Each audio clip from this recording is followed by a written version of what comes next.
Казак Курисы против дзюдо. Давайте наблюдать. Руслан. Ну вот все-таки, если Азамат и ваш тезка Руслан Исраилов в финале встретятся, как вы думаете, кто победит? Ну, я бы, конечно, хотел, чтобы победил Руслан. Ну, наверное, первое, потому что он мой тезка. Вот, второе, что он представляет джиу-джитсу. Но я считаю, что победить должен сильнейший. И мы увидели, как вот была предыдущая схватка Попробуй шмугамуть. представителя грэпплинга, да? И они плюс-минус одинаковые, два спортсмена. Но победил сильнейший. Поэтому... Про Алибео Розбека, когда? Да. Очень интересная, захватывающая схватка. И здесь точно так же сложно сказать, кто лучше или кто хуже. Здесь Алиби сам сказал, что у меня вот позиция там снизу, она не является моим коньком. Но вот у Руслана Исраилова позиция снизу, она его как бы конек. И поэтому джитсеры, они немножко там от грэпплеров отличаются тем, что грэпплеры больше стараются работать сверху, а джитсеры стараются там внизу работать. Но опять же зависит от стиля. Кому-то что-то заходит позиция там снизу, больше у него этих коронок, да? А у кого-то там больше сверху кто-то любит работать. Ну вот хочу спросить, мне вот эта тема очень понравилась, мы ее уже вот в третий раз затронем за сегодняшний день. Потенциальная схватка матчмейкера и вице-президента Лиги ИСИЭС Анбека Бадаева против Нурбека Карабала, президента Лиги Найза. Как вы думаете, вот на таком уровне, насколько интересно было бы посмотреть за представителями уже взрослыми, состоявшимися спортсменами и такими публичными личностями, ну и уровня высокого, так сказать. Мне сложно оценить, потому что я только недавно в Федерации джиу-джитсу, и я акцентирован больше на развитие детского спорта. Вот, и дети, допустим, они этих спортсменов, ну, я не думаю, что они их знают. Поэтому детям все-таки интересно, когда какие-то профессиональные ребята, с кого можно брать пример. Ну, условно, там, давайте возьмем там, стиль Руслана Исраилова. Да? Многие ребята смотрят на него как пример для подражания. Поэтому мне сложно оценить. Могу ошибиться просто. Я понял. 3-2 Адиль Мирзаев выигрывает. Акжол Рахимжанов пока 1 балл уступает. Я напомню, что завтра будут выступать молодые спортсмены. Но и не могу не спросить, какие ваши ожидания. Я думаю, искры будут там и огонь пожарче, наверное, даже, чем у взрослых. Да, я могу сказать, что там будут встречаться ребята, которые не раз уже встречались на ковре на чемпионате Казахстана и за пределами страны, в финалах в том числе, и на чемпионате Азии, и на чемпионате мира встречались опять же наши спортсмены. Вот, и я уверен, что это будет жарко, интересно, и с любопытством будут наблюдать все спортсмены, которые занимаются и грэпплингом, джиу-джитсу, за этими схватками, потому что это первый опыт, и еще один мотивирующий инструмент — это все-таки деньги. В возрасте 16-17 лет заработать деньги, причем немалые деньги, 2,5 миллиона, насколько помню, там первое место, и ты облегчишь своим родителям возможность там обучаться дальше. И, по-моему, я знаю, там, насколько я помню, была идея такая, чтобы эти деньги до окончания учебы находились там на каком-то счету, там, Freedom, который смог бы капитализировать их еще больше, и, условно, там, после окончания школы ребенок может воспользоваться для оплаты хорошего вуза. В течение, там, 5 лет ему достаточно будет этих денег. А какой отбор был? Как отбирали ребят, участников? Да, там проходил отбор по видам. Вот, поэтому, ну, насколько я владею информацией, той, которая была. Вот. И основная была идея, что здесь абсолютная весовая категория, да, то есть нету рамки с весом. С детьми мы хотели сделать, ну, мы сделали это, выбрали такой средний вес до 72 килограмма и один возраст там до 16-17, когда, то есть уже там более-менее сформированный организм. Потому что ранее, если бы мы сделали там младший возраст, у них перекос очень большой. И ребенок там 15 лет, он там, с 17-летним будет отличаться там в разы. И у него преимущество будет у 17 лет. Если у взрослых это не ощущается никак, то у детей это ощущается очень сильно и в весе, и в развитии, ну, во всем отличается. Поэтому мы сделали на это в том числе акцент. Ну, я думаю, желающих много было, кто Да. хотел участвовать. Да, желающих очень много, и скажу как бы с той информацией, которая у меня есть. Преимущественно из тех видов спорта, с которыми мы сталкиваемся, это джиу-джитсу и грэпплинг, преимущественно оттуда были очень много заявок, но в связи с тем, что там 3 спортсмена в одном виде, поэтому приходилось делать отбор. И там же было обязательное условие, чтобы ты должен быть призером, по-моему, или чемпионом, или серебряным призером чемпионата Казахстана. Вот, и, соответственно, там один возраст и 2-3 веса только попадали. Поэтому вот и грэпплеры, и джитсеры, они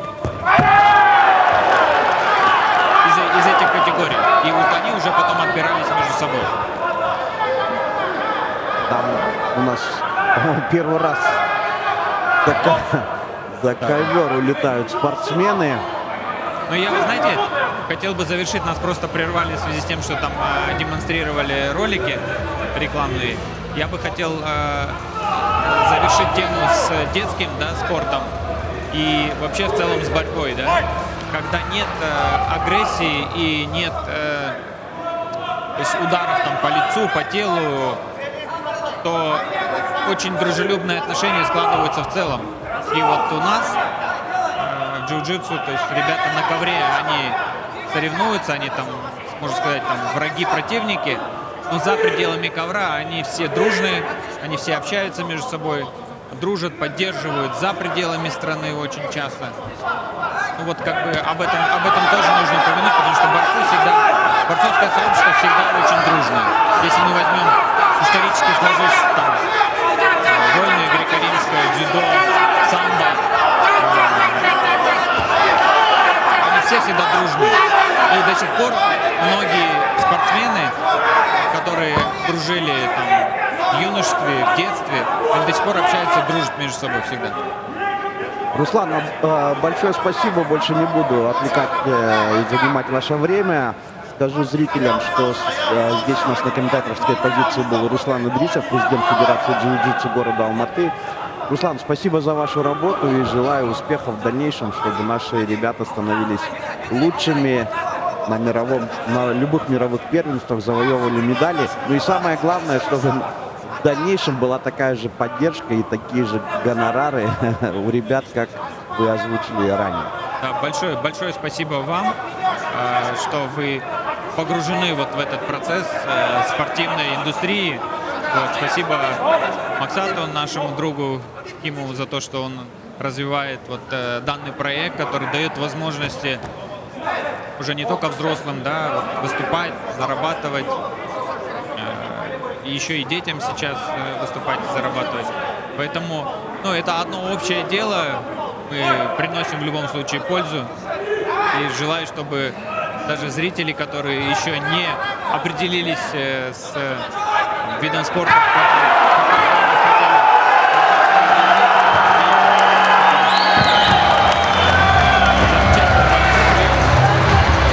Да, красивая победа.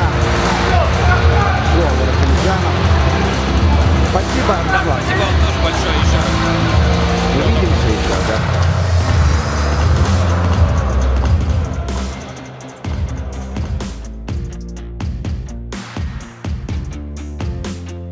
Акжол Рахымжанов, Классная победа, красивая. Ну и успели мы поговорить о завтрашнем турнире, который будет. Так, впереди у нас еще есть суперсхватки. Полуфинал с участием Азамата Бахытова. Там дали возможность немного отдохнуть спортсмену. Ну и Нургали Полуй тоже непростые схватки провел. Надо немножко восстановить силы. Ақжол Рахымжанов!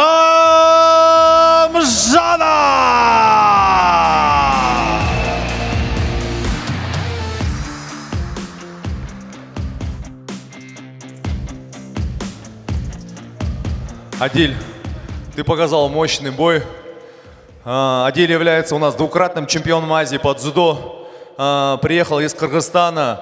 За месяц до турнира Намад Wrestling полностью проходил сборы с Азамат Бахытовым. Азамат Бахытов подготавливал к этому Намаду Wrestling именно в борьбе в партер и так далее. Я очень рад, что ты здесь, на нашей земле. И я очень всегда буду рад, чтобы ты представлял свой стиль дзюдо на Намад Wrestling. Расскажи, что случилось, как вообще ощущения? Барыңарға ассаламу алейкум.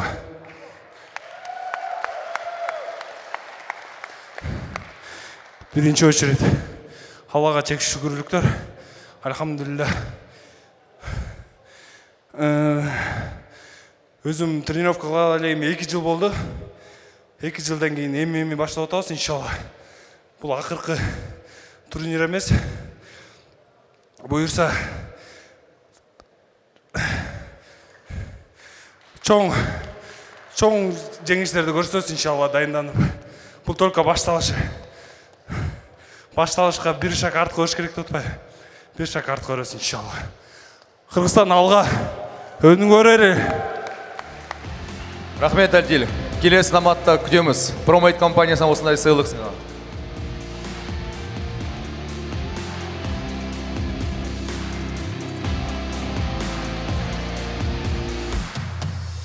Ақжол Рахымжанов, он представитель Казакресс, мастер спорта, и он является чемпионом среди службы государственной охраны президента, является сам государственным служащим, без тренировок принял вызов против опытного борца из Кыргызстана, двукратного чемпиона Азии по дзюдо, и без тренировок приехал. Я думал, сейчас уже ты проигрывал, Ақжол, счетом 2 балла, и как борец Казак-Кресс сделал болевой армбар опытному дзюдоисту, двукратному чемпиону Азии. Ассаламу алейкум. Я Казак-Кресс маңдан бері.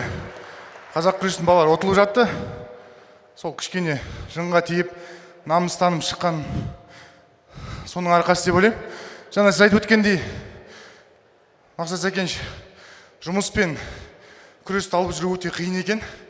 Сондықтан осы шақырғаныңызға рахмет. Келесі жолы келе алмаймын. Жұмысқа көңіл бөлу керек.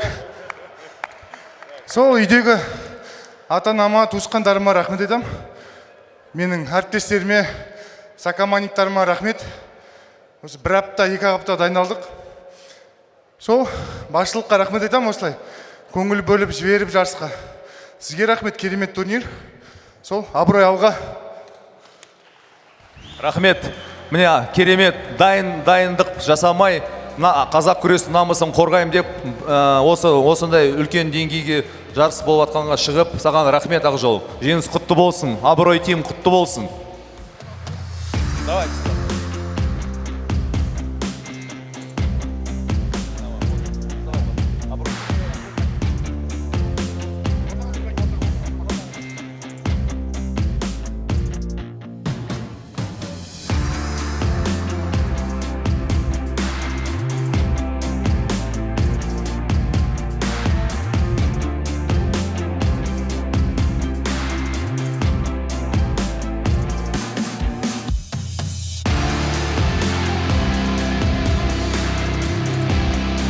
Қырғызстандық Адил Мұсаев пен қазақстандық Ақжол Рахымжанов арасындағы жекпе-жектің мына белдесудің қызықты сәттері сіздер назарларыңызда.